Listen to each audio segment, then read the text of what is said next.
I had no idea the British press was so bigoted. This One's Wife. Harry's world in ruins. Hello, I'm H.G. Tudor. There are many of you who watch my videos to understand more about narcissism. The reason being, there are many of you who have been involved with a narcissist in some shape or form, commonly having had a romantic relationship with a narcissist. Those who were once the intimate partner primary source to a narcissist, or perhaps might still be, will be able to bear testament to the hellish existence that they endured or are enduring as a consequence of that particular entanglement, and how, seeking understanding about why they're treated the way that they are, why they behave and respond in the way that they do, and what they can do about it, is hugely important to those individuals. Harry finds himself in the precise same position of all of those intimate partner primary sources that have been abused by narcissists. What is interesting is, without exception, there is always a significant cost that is suffered by that intimate partner primary source. Not only is it the actual suffering of the abuse of itself, but it's the impact that is experienced with regard to self-confidence, self-esteem, financial circumstances, relationships with family, with friends, the impact upon the relationship with children, sometimes the loss of children, the impact it has upon somebody's capability at work, that they're not able to concentrate, that they might even end up losing their job. There are lots of different areas of that victim's life that become affected by their entanglement.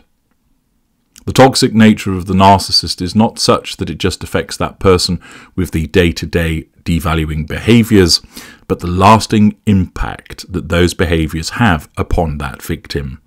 There is always a cost.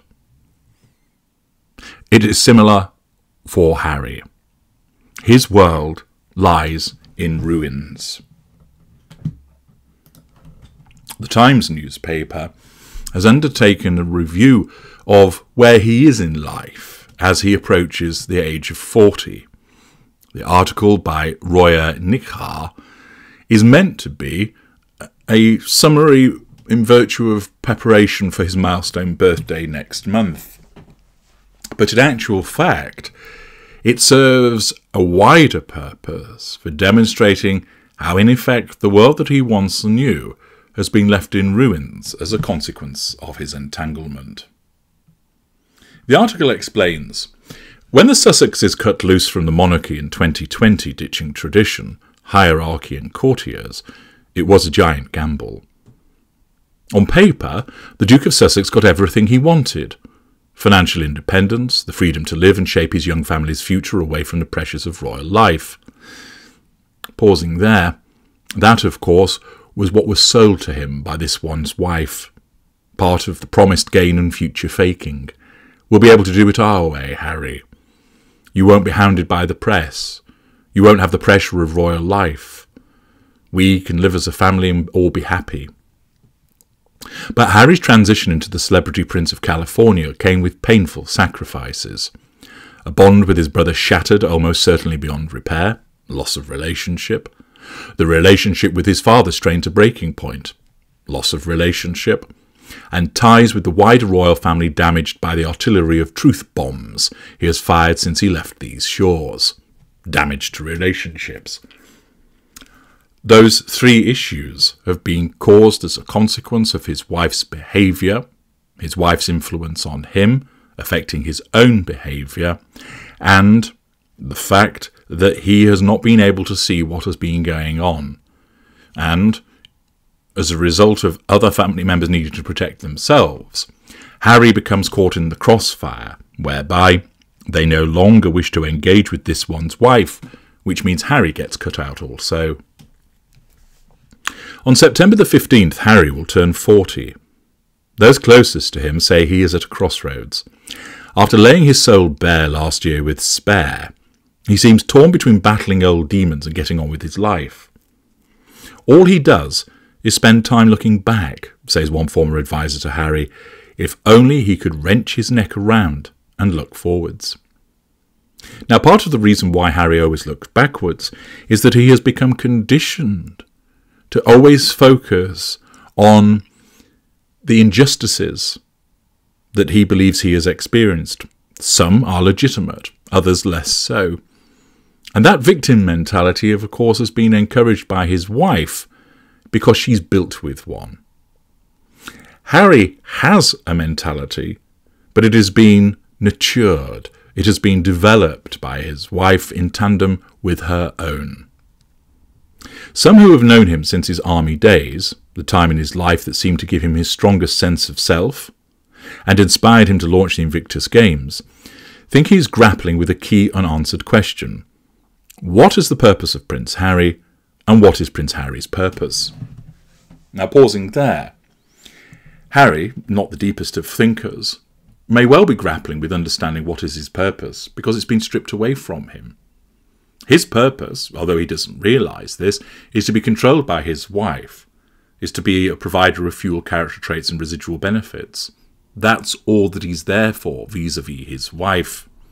This leaves him floundering as to what he ought to do, because everything that he understood and that was familiar to him has been removed by his wife in pursuit of her control over him.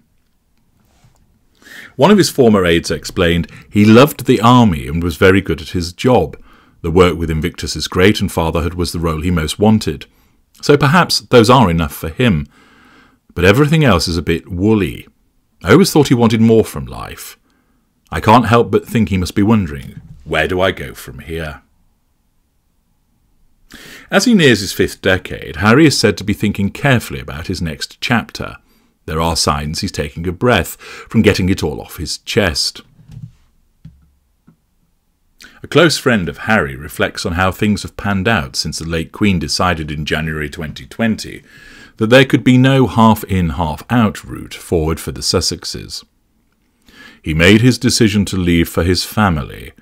That was the right choice, and he has no regrets. One of the primary reasons for them leaving the UK was the institutional and media issues they felt they faced. So for that, they must feel vindicated. But did he get what he wanted? No. The perfect scenario was to get what they originally asked for. We'd like to move and still be semi-royals. So they're finding another way of doing it.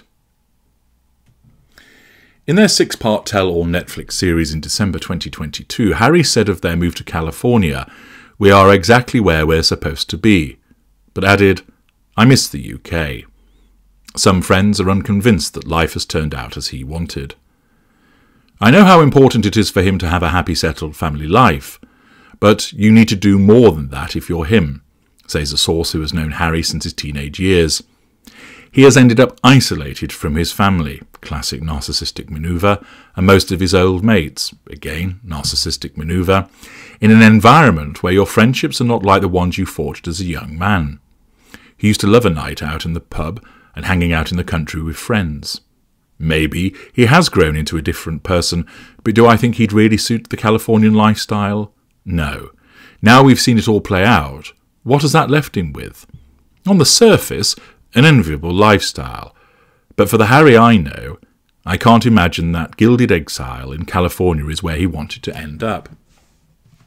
Thus, that aspect of his life has been left in ruins, the loss of his relationship with his friends. Most don't bother with him now, deeming it pointless because of the grip that his wife has upon him and the way that he is seen to have changed by embracing her world rather than continuing to exist in his own. Amid the star-studded enclave of Monty Shitshow, where the actress Gwyneth Paltrow and pop star Katy Perry are among their neighbours, the Sussexes keep a tight circle of friends, entertaining at their £11 million 9-bedroom home, on which they were reported in Variety to have secured a mortgage of £7.4 million. This one's wife's mother, Doria Ragland, visits often, and this one's wife sees friends from her school and acting days in Los Angeles. but Harry has had to forge new friendships. He is still in touch with Charlie von Straubenzee, a school friend from Ludgrove, and Mark Dyer, a former equerry to the king who was a close aide to Harry and William, both the godparents to Archie. But the aftershock of his split from the royal family has shrunk his friendship group. "I've missed my friends. I've lost a few friends in this process," he said in the Netflix series. Thus, he recognises that he has suffered those losses, but he doesn't fully understand why it has happened. Many cannot forgive Harry's decision to air the family laundry. After Spare was published, one of his closest friends, who has faithfully kept Harry's secrets, explained, "I can't believe he'd stooped so low. It's outrageously disloyal. Oprah, Netflix, and then the book. 3 strikes and you're out." Another friend of William and Harry's says, "Harry and this one's wife could have left with dignity and decency and not trashed the institution. The conclusion is they've made money from trashing his family." Harry's relationship with his family has been left in ruins. One of Harry's oldest friends say they are among the few who get the odd WhatsApp from him, adding, "He's an angry boy. Things have not turned out how he wanted. I think he misses being over here in Britain desperately and wants to be admired more.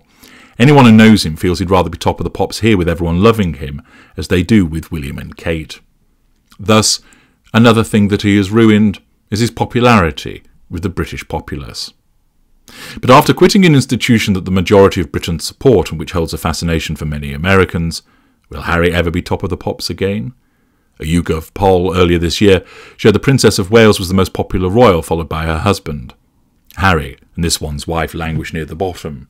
Only Prince Andrew was less popular with Brits.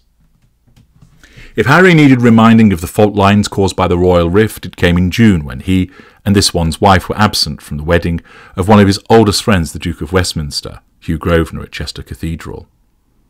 Grosvenor, so close to the royal brothers that he is godfather to Princes George and Archie, wanted to avoid any awkwardness with William, who was an usher.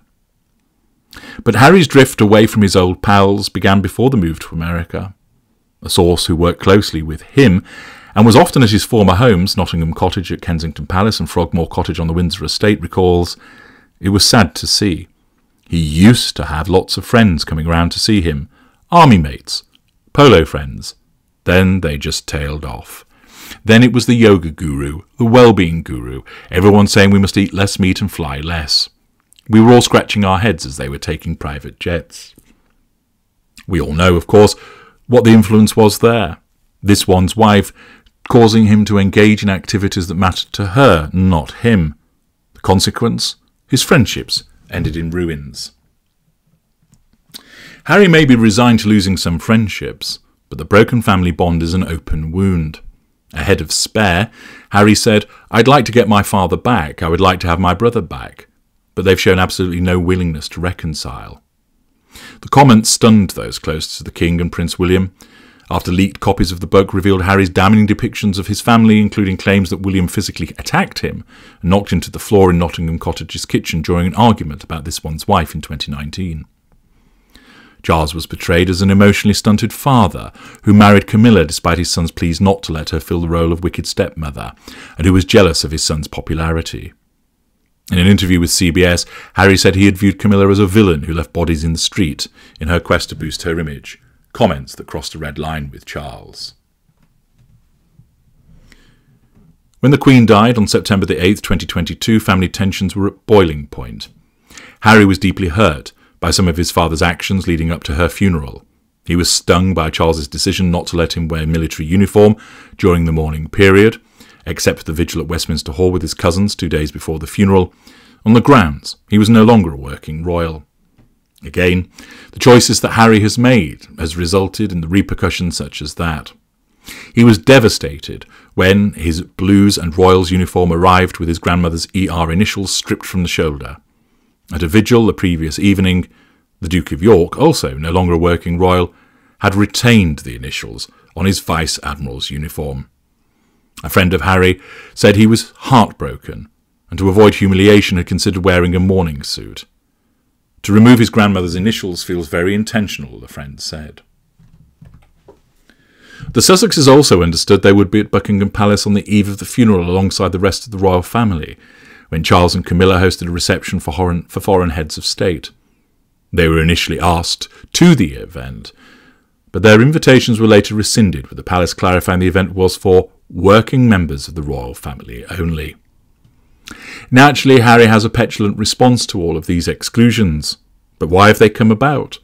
Because of the choices that he made as a consequence of the influence of his wife and the relationship that he has pursued with her, to the cost of so many other things. His relationship with his family lies in ruins. The circumstances of the funeral and how he felt about the way that he was treated there made him feel ruinous, again as a consequence of what he has done. Harry has been involved in litigation. He has sought to pursue the government to try and get his security costs paid. And this is a bone of contention between him and his father. The prince lost his automatic right to round-the-clock police protection when he stepped back as a working royal. A decision he claimed was influenced by members of his father's household, who sit on the executive committee for the protection of royalty and public figures. He still receives protection in the United Kingdom on a bespoke basis, but has said that unless full security is restored, it is not safe to bring this one's wife or their children to the United Kingdom. In February, he lost a High Court challenge to overturn a ruling that there was nothing unlawful in the decision to downgrade his security, but he intends to appeal. Sussex insiders recently told the couple's favoured US celebrity magazine People that Harry feels the only person who can do anything about it is his father, but calls to Charles go unanswered. Friends of Harry said, "They are no longer speaking, but if his security were restored it would be swords down." The sources also said that this one's wife wishes he could let go of these lawsuits, be happy and live in the moment. She wants him to be free of all of this. But once again, Harry's decisions have caused a rift with his family. The permafrost between heir and spare seems unlikely to thaw. A friend of both Harry and William concedes, "I always said the brothers would be there for each other at the end of the day, and that's been proven wrong so far." Another close friend says, "Harry simply cannot do without his brother." But William appears committed to making do without his sibling. For now, he has written Harry out of his script. The brothers are understood not to have spoken since the Queen's funeral, when they barely exchanged a word. When the Princess of Wales publicly revealed her cancer diagnosis in March, news William did not share in advance with his brother, sources close to the Sussexes said they reached out privately to William and Kate. That contact was unreciprocated. William is unlikely to forgive Harry any time soon for his slights against Kate in spare, among them the suggestion she was cold towards this one's wife. Those close to William say his brother rarely comes up in conversation. This year, his focus has very much been on his wife, his children and his father, a friend says. His brother isn't really something that's discussed.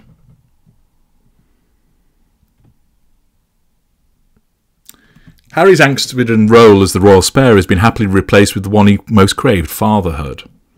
Harry was always in a rush and fixated on getting married, says a source who advised Harry inside the royal fold for years. He wanted so badly to create his own identity, build his own family, carve out his own thing. Thanks to their parents' decisions, Archie and Lily will grow up free from the confines of royal life, but they are also growing up with little, if any, contact with their cousins or grandfathers. The King has not seen Archie and Lily in person since the Sussexes briefly came to the United Kingdom in June 2022 for Queen Elizabeth's Platinum Jubilee. And neither Archie nor Lily has met Thomas Markle, this one's wife's father, from whom she is estranged and whom Harry has never met. Again, not only is it the case that his world is in ruins with regard to his relationships with his family, it's similarly the case for his children. Aside from the joys of fatherhood, the prince wants to be known for his humanitarian work. In the past there was an urgency mentality to his decisions, one friend says. His headspace is a little different now. He sees he has a runway to add value. He wants to be humanitarian, and he should, because he's good at that. He's giving himself longer to see what life he's set up, and the next 10 years plus look like. Harry and this one's wife should perhaps keep their heads down after a very noisy period, and put the right plans in place for the future. Nevertheless, more problems here that are ruinous. At the top of Harry's agenda is maintaining the success of Invictus. But even his proudest achievement was subject to controversy last month when the US TV channel ESPN gave him the Pat Tillman Award for his work with veterans. The mother of Tillman, an American football player who gave up his career after 9/11 to enlist in the US Army and was killed by friendly fire in Afghanistan in 2004, expressed her dismay. "I'm shocked as to why they would select such a controversial and divisive individual to receive the award. There are recipients that are far more fitting." A petition to stop Harry receiving the award gained more than 70,000 signatures. Harry was said to have been stung and surprised by the backlash, but accepted the award in LA with a nod to the furore. "I stand here not as Prince Harry, Pat Tillman Award recipient, but rather a voice on behalf of the Invictus Games Foundation, and the thousands of veterans and service personnel from over 20 nations who have made the Invictus Games a reality. This award belongs to them, not me," he explained.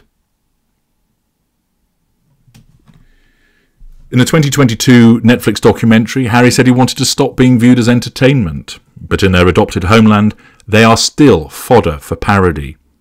His reputation is ruined by ridicule. An episode of South Park last year lampooned the couple, depicting characters closely resembling them on a worldwide privacy tour. A princess of Canada described as a sorority girl, actress influencer victim, and her husband, a prince who wrote a tell-all book about his family called Wah. The Hollywood Reporter included them on its biggest losers of 2023 list, citing their whiny Netflix documentary, Whiny Biography, and adding that the Harry and This One's Wife brand swelled into sanctimonious bubble, just begging to be popped. They were mocked again at this year's Golden Globes, when the host comedian Joe Coy quipped, "Turns out Prince Harry and This One's Wife will still get paid millions of dollars for doing absolutely nothing, and that's just by Netflix." How great was Imelda Staunton in The Crown? Wasn't she amazing? The portrayal of the Queen was so good, Prince Harry called her and asked her for money. This prompted laughter from the audience, including Ted Sarandos, the CEO of Netflix. Harry is also Chief Impact Officer at Better Up, the online mental health and career coaching company, though he was notably absent from the World Economic Forum in Davos in January, where most of the leadership team participated. When Harry joined in 2021, the CEO, Alexei Robichaud, said he would have a meaty role. Last year, one employee told the Daily Beast website that Harry's day-to-day responsibilities included 0 things. Spotify came to the same conclusion last year, prematurely calling time on the Sussex's multi-million pound deal in June 2023 after deciding not to renew This One's Wife's Archetypes podcast. Bill Simmons referred to Harry and This One's Wife as fucking grifters.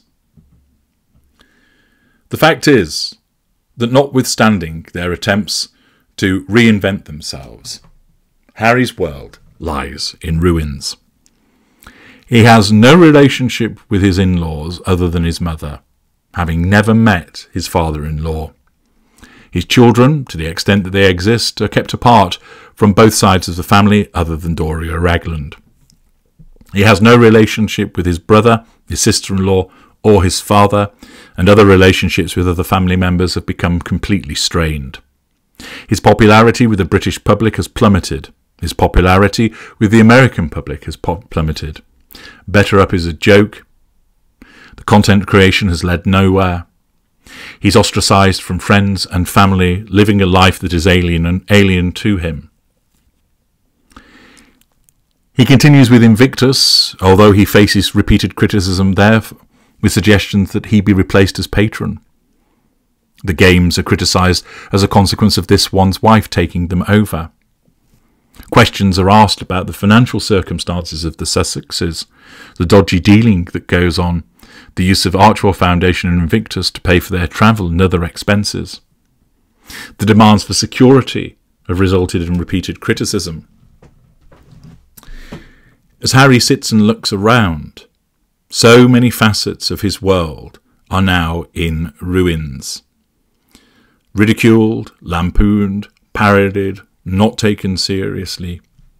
Instead, having to go to countries such as Nigeria and Colombia for the purposes of trying to be seen to be meaningful. The big players no longer want anything to do with them. Harry wasn't in this position. A number of years ago, he was well loved. He was liked by many. He had a role. He was able to do the things that he enjoyed.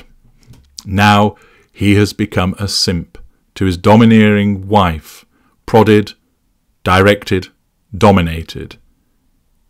He has lost so much of his world and so much of himself, thus leaving that world in ruins. And this has all happened as a consequence of the fact that he's been ensnared by his narcissist wife, who has led him into an awful shared fantasy. And he wasn't aware of what was going on, wasn't aware of what would happen, like so many victims. But for him, given the fact that he's high profile, the ruination of his world has become all the more public. I'm H.G. Tudor. This is the ruin of Harry's world.